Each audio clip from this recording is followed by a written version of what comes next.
Hello, lovelies. If you've been paying attention, you'll know that we played a little sort of demo of the starter / pre-release thing of Zombicide Black Plague as a role-playing game. So I thought I'd take a look at its precursor, Zombicide Chronicles, which somehow completely bypassed me, so I got several books cheap for it after the fact. So let's have a quick look through all of these. So this is a role-playing game set in the world of the Zombicide board game, and I really like the Zombicide board game. It's fast-paced, dangerous, it's about cooperating to overcome the obstacles, and it's nice and quick and easy and simple in a lot of ways. So it's got a lot going for it, and I was hoping that this would translate to the tabletop role-playing game, which it does to an extent, I think. So, starting with the main book. Alright, to do most things throughout the game, I'm going to be fairly heavily concentrating on the system here, because it's zombies. Everyone kind of knows the setup of zombie survival stuff, but okay, here we go. To do most things in the game, you roll 6-sided dice, and when you roll 6s, those are successes. When you roll 1s, those are failures, and you'll need 6 dice of one colour and 6 dice of the other, or you can buy special Zombicide sets, but it's not really necessary to have novelty dice in this game. It's just they're there if you want them. In between numbers, so anything between a 1 and a 6 can be pushed in order to become a success. As you play the game, your character's adrenaline dial ticks up instead of fervor, which is in Black Plague. And that slowly activates new abilities that your character has. So as you get deeper into the game, you get more het up, and so you get more powerful as things go along, right? So that activates the new abilities your character has. It's all very similar to the board game, but your characters as starting characters are quite a bit less powerful than the Zombicide characters in the board game, and they get better over time. Character creation depends really quite strongly on archetypes, which is annoying as hell to me. I'd rather make completely new characters, but while you can do that, the game's not necessarily set up for that. I find archetypes in most games, or classes even, a bit too limiting, but the game doesn't really set you up to make your own from scratch, rather just modify the existing ones. It's the 4 starting skills which is the real sort of stickler, but there's no reason you can't let people choose whatever they want from the list of special abilities and so on, or distributing statistics and things in different ways than they have present here. It's just, you should have the open option as part of the core book, in my not so humble opinion. They have this little peculiarity, which is a sort of stat grid. So you have your 3 stats across the top, and you have your different actions types down one side, and then whenever they intersect, that's a skill, which is a nice idea and fun, and makes referencing these things a lot easier, but it does make some things seem a little bit silly, like muscle plus survival for a scavenge roll. Does that necessarily make sense? But they had to fill out the whole grid, so you might be okay with that, a bit more wibbly wobbly than I am. But again, there's nothing to stop you from making it more like a conventional RPG and expanding the skill list and so on, and assigning the appropriate stat as you go along, or even on the fly, according to the situation. But it's there, and it's a neat idea. I just don't know that the execution is entirely there. The 1/6 success fail, meaning you have an equal rate of fucking up with the 1s, as the 6s. It's not great, but the thing is, the 1s don't necessarily mean you fuck up. It's if you get no successes, that's when you fuck up. The 1s kind of introduce trouble in some sort of way, so that's more what they're about. So pass-fail is whether you get any 6s. So it's okay. You do spend, I think it's stress in this version to bump anything that's not a success, or 5s typically, up to a success. And the idea there is that you build up stress, build up stress, build up stress, and then you need to find out some way to get rid of it. But spending stress makes it possible to succeed. I'm still not a fan of this mechanic when it comes to things like Free League and so on. You know, the 1 in 6 feels too low, and even with the rerolls, and in this case the stress mechanic and so on, it's a bit off. It's a little bit more acceptable in a survival RPG, in the same way it's a little bit more acceptable in Alien, where you can use the build-up of stress throughout the game as a sort of mechanical tool to build the tension and so on. But in other game settings and so on, I just don't. No, sir, I don't like it. So there's 2 ways that it compensates for this 1 in 6 per dice success rate. Mastery, so once you're past 6 dice for anything, then you start bringing in what's called mastery dice, the dice of the secondary colour. And if any of the mastery dice roll a 6, any of the mastery dice can be re-rolled if they roll a 6. And yeah, the other compensation is by putting effort in, you can raise numerical rolls to successes. In this game, unlike Black Plague, it's on a 1-for-1 basis. So you can pay stress points to upgrade individual dice to successes. Weapons, tools, etc. give you additional dice to roll. Difficulties reduce the number of dice you get to roll. After everything, the maximum number of dice you can roll is 12, so 6 normal dice, 6 mastery dice. With skills, you can force anything 4+ to become a success by taking 1 stress per dice, so you can buy successes in exchange for stress in that way. So a little bit different to Black Plague. In combat, which dice you can force to become successes is determined by what weapon you're using. Your stress is maxed out at your grit stat plus your brains ×2, and once you run out of stress you can't spend any more. In Black Plague there's more of a death spiral, so as you build up in sort of exhaustion you take dice penalties and they build up over time, which is a bit more nuanced. But the games seem to be pretty much compatible, so you could pick and choose between the different rule sets in the way that you want. So rolling 1s doesn't mean you fail unless you also got no other successes, and you can't upgrade 1s to successes. Instead it means that there's trouble if you have more 1s than 6s, so that's a bit less than a 50-50 chance each roll, given that evens is going to happen fairly often. When it comes to combat, you get 2 actions per turn.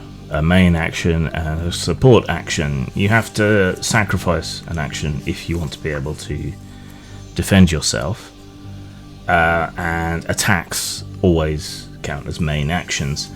There's a few oddities. In melee you can pick your targets. At range you have to hit the slowest targets first, which could be a bit frustrating if you have a mixed group of zombies approaching and you would rather take the big bads out first, but there are special skills and so on that get around this, allowing you to snipe particular targets, but I can see how that would be annoying for some people. In this version of the Zombicide RPG, you're also shit out of luck if you're trying to eliminate zombies using weaker weapons. It's not written particularly well, but it seems like you just can't. And by the rules as they're written, which seems to be a not particularly great translation, it seems like you can't actually hurt abominations at all. Though it is implied from the aim action that, and the fact that it suggests that you invoke the aim action, what they actually mean might be closer to what's described in Black Plague, where you have to meet the minimum damage before you actually start damaging a zombie. So to harm a fat walker, for example, you'd need at least 3 successes with, say, a baseball bat, or 2 or more successes with, say, a honking great fire axe to hurt them. Certainly I would clarify or change the rules if I were running this. There's a few more levers that they could pull in the rules to make different things a bit more granular. There's more ways than they use to adjust to difficulties or grant bonuses, or to make one weapon seem different than the other, and so on, such as swapping in mastery dice for normal dice, even if you're not at the mastery level, and so on. But they don't really do that. But that leaves scope for you to customize and homebrew as much as you might want to.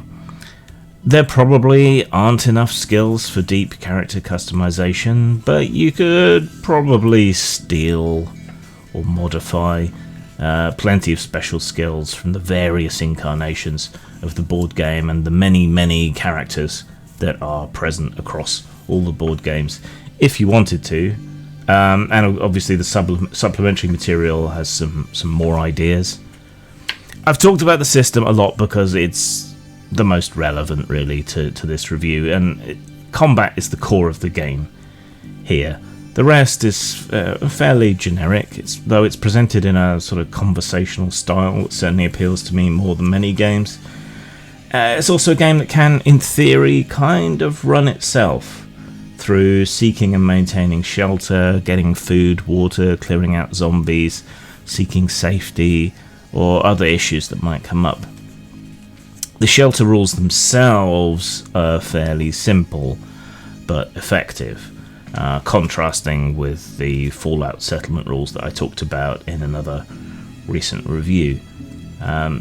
You do get a guide to the city that they use in the board games, but honestly, the appeal of survival games is usually coming up with your own, or setting it in your neighbourhood, your town, whatever. So I kind of wish they put a bit more effort into that.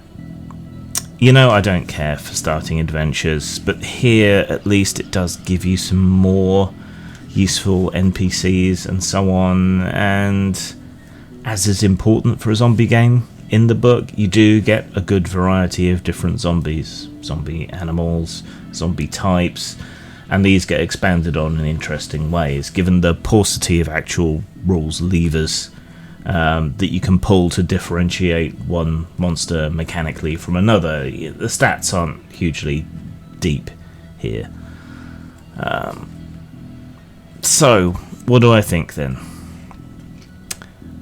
Style, at least for the core book, I'm going to give it a low 5. The design is a breath of fresh air, but the page count does feel kind of artificially bloated and over-spaced out to an extent. But it is really nice to see even a post-apocalyptic RPG with a very strong visual identity and style, and that isn't all just muddy brown. You know, that's always my complaint.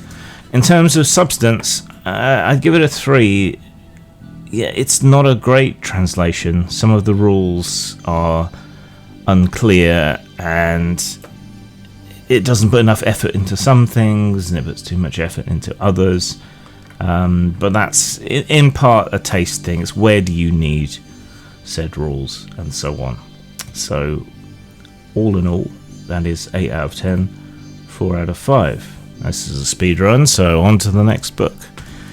The Zombicide Chronicles Field Guide. This is a grab bag of extras that probably should have been in the main book, in my opinion, and perhaps a bit less information on the Zombicide city itself, which is, after all, fairly generic.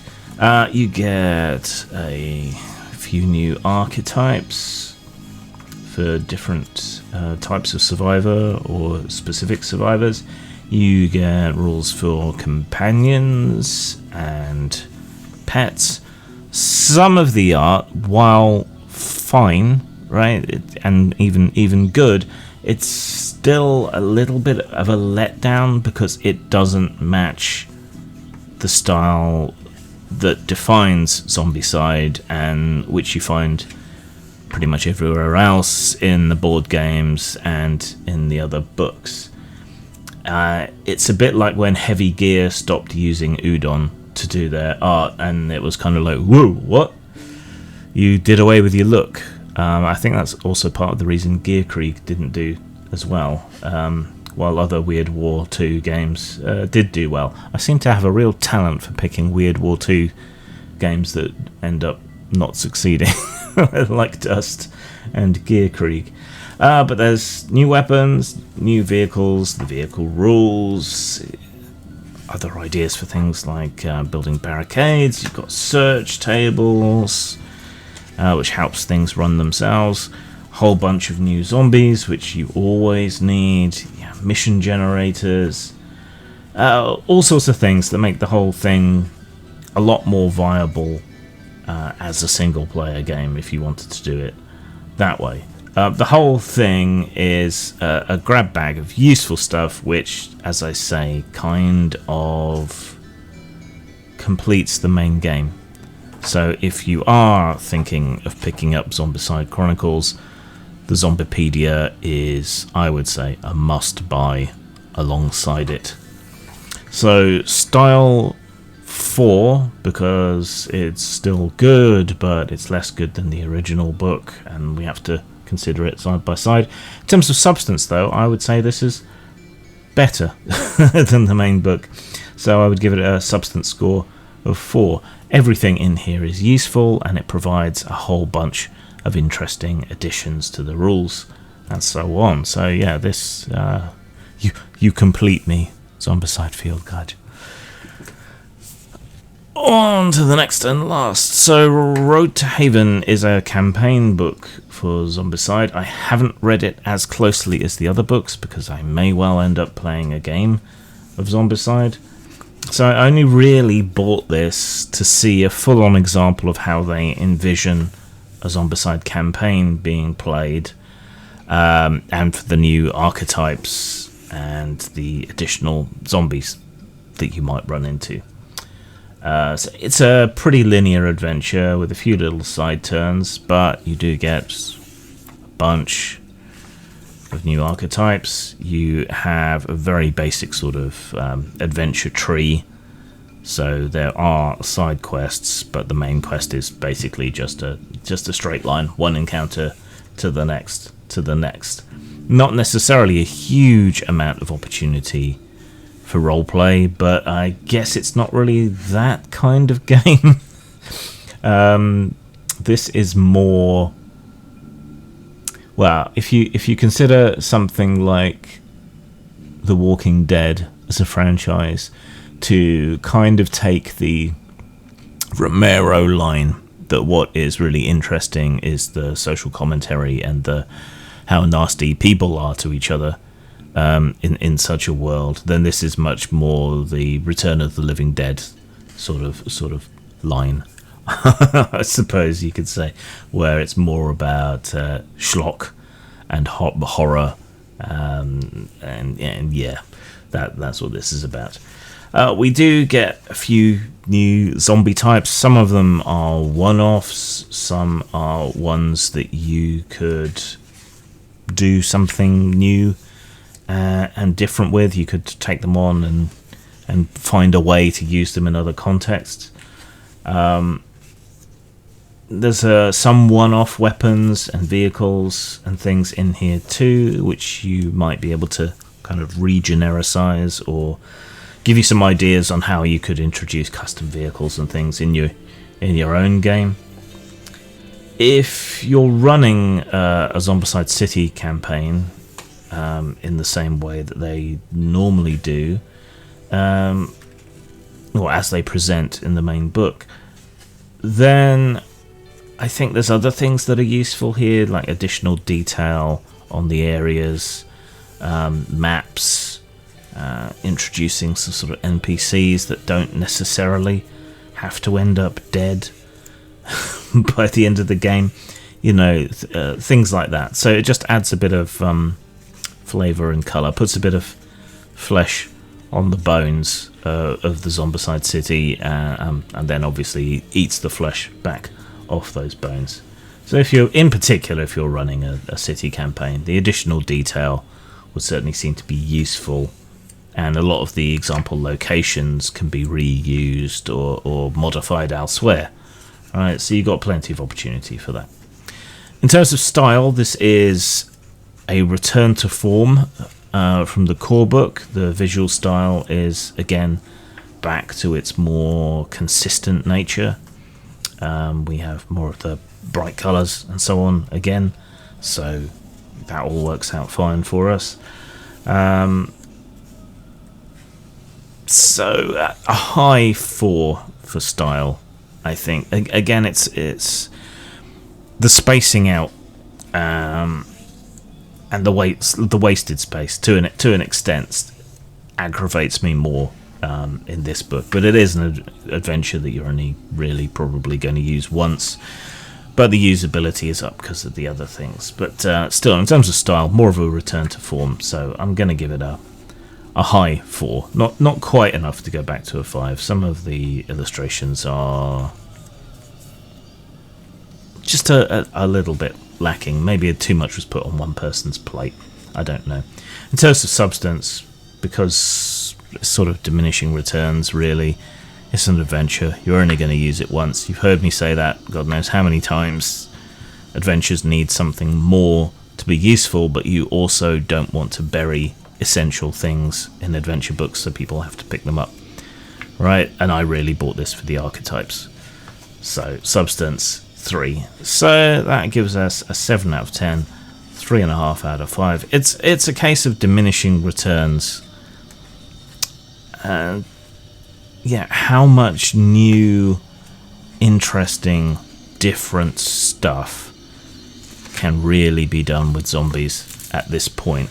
But that said, lots of people were apparently disappointed in Zombicide Chronicles, but I'm not seeing it myself. There are quirks, but I think it's a very appropriate game as an extension of the board game, and a great way of running these kind of more pulpy, action-oriented zombie type games. Army of the Dead, if you want to model that, or Return of the Living Dead, and so on. I also think the rules would be really good for pulp type adventures if the role-playing version of Dust had been more like this. I think that would have been much more appropriate and much more effective as an RPG than the actual Dust RPG that we got was. Zang. Splatpunk is a retroclone RPG, so you can make your own Splatpunk games, whether that be cyberpunk, clockpunk, steampunk, biopunk, narcopunk, whatever it might be.